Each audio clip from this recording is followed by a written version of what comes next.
માધવદાસ જતા ને દર્શન કરવા માટે, દર્શન કરતા લોકો એમને પહેલા પાછા વાળતા કે આ ગરીબડો આગળ જાય છે. અને વર્ષોનો મહિનાઓનો ભૂખ્યો માધવદાસ જ્યારે આમ નામ લઈને આમ ગાંડો થઈને બેભાન થઈ જતો ને મંદિરમાં. હા, આ બધી બહુ વિસ્તારની વાતો છે, પણ આ વિસ્તારની વાતો બહુ વિસ્તારથી કહેવાય એવી નથી. આજે ટૂંકમાં તમને સમજાવું છું, કારણ કે તમે એના પ્રેમી છો.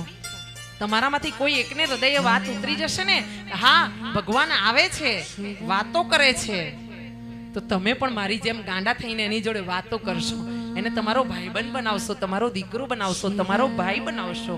હા, એને રાખડી બાંધી દેજો. રક્ષાબંધન આવે ને, હનુમાનજીને ગણપતિને રાખડી બાંધી દેવાની. હા મહારાજ, આ કથાઓ એમને એમ નથી.